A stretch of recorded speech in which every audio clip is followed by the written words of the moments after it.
শুভ সকাল বন্ধুরা, কেমন আছো সবাই? আশা করি সবাই খুব ভালো আছো আর সুস্থ আছো।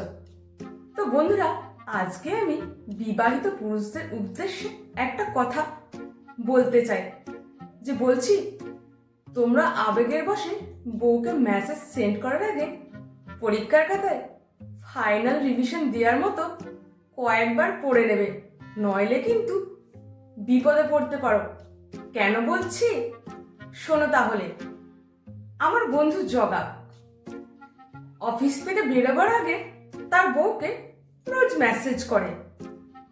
তো কিছুদিন আগে কি হয়েছিল, আমার বন্ধু জগা তার বউকে মেসেজ করেছিল যে আমার চেকে দেখা নারীদের মধ্যে তুমিই সেরা, আই লাভ ইউ সোনা, আমি তোমাকে খুব ভালোবাসি।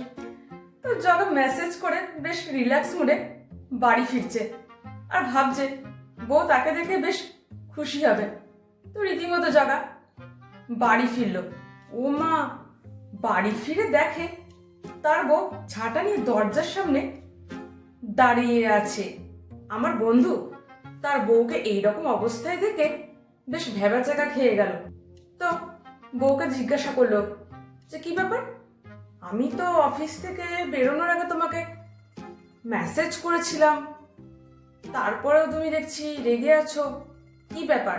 তো জগার বউ এই কথা শুনে রেগে মেগে গিয়ে জগাকে বলল, অসভ্য, ছোট লোক, ইতর, হ্যাঁ তুমি এইসব করে বেড়াচ্ছ? হ্যাঁ, আজ পর্যন্ত তুমি কটা মেয়েকে চেখে দেখেছো? হ্যাঁ, সত্যি করে বলো, নইলে কিন্তু আমি তোমার পুতগোষ্ঠী ষষ্ঠী পুজো করে ছাড়বো, ঠিক করে বলো। আমার বন্ধু জগা তার বউয়ের কথা একটু অবাক হয়ে গেল, নিয়ে পকেট থেকে তার ফোনটা বার করে দেখলো যে সে লিখেছে, আমার চেখে দেখা নারীদের মধ্যে তুমিই সেরা। ব্যাস, জগা তার ভুলটা বুঝতে পারলো যে কোথায় হয়েছে। আমার বন্ধু বেচারা লিখতে চেয়েছিল আমার চোখে দেখা নারীদের মধ্যে তুমিই সেরা, ব্যাস চোখেটা হয়ে গেছে চেখে, আর তাতেই যত গন্ডগোল।